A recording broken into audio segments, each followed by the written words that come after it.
Well,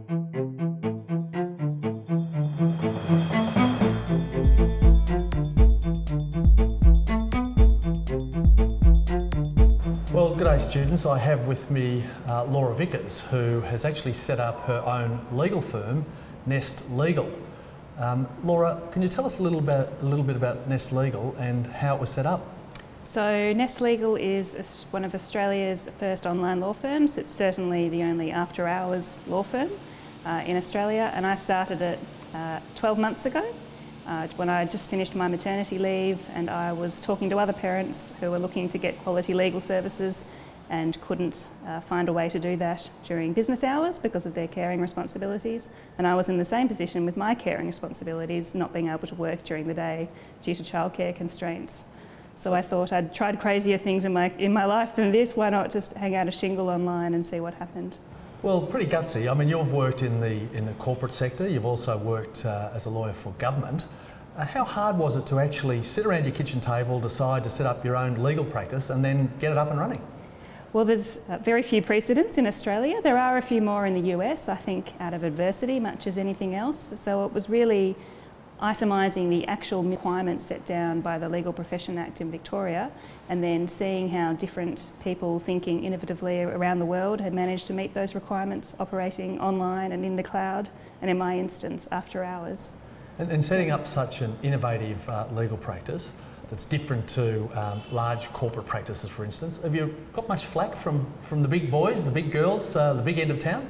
I think when I started, most of them didn't really believe that it would actually take off or succeed or survive more than a few months. So there wasn't too much criticism to begin with, just a bit, well, we'll wait and see what happens. But as the months have gone on, it's got more and more successful, and there's been probably more criticism that's come from that. Yeah, largely I think by firms that feel threatened by my particular model, or the flip side saying, oh yes, well what you do may work for you, but there's no way that fixed fees or transparent pricing or after hours consultations or cloud storage of data would work for us because we're different.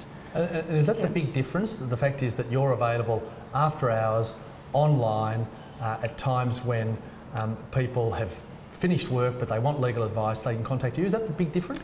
The way I deliver services is different. Yes, I collect instructions via forms on my website, and then I meet with clients over Skype or over the telephone in the evenings to settle those documents. But I also do fixed fees, and I put those fees on my website, and I don't know of any other legal practitioners that do that. There are some legal marketplaces that do that. But I designed the firm around what annoyed me about traditional lawyers, and that was certainly one of those things. Okay, so I do that as well. There's a lot of JD students who'll be watching this, and they really don't know where they're going to go when they get qualified. They're thinking of going into the corporate world or going into government. Some might be thinking about setting up their own practice. What would your advice be to them if that's the path they want to go down? If they want to start their own practice? Look, the book that clinched it for me was Richard Susskind's Tomorrow's Lawyers.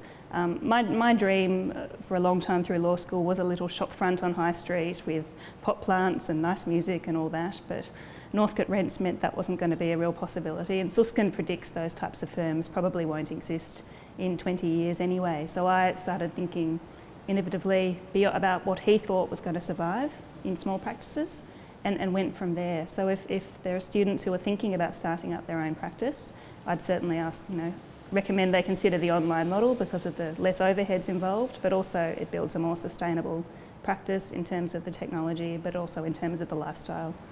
There you go, students. There's some great advice from Laura. Think outside the square, be innovative, and you won't regret it. Good luck.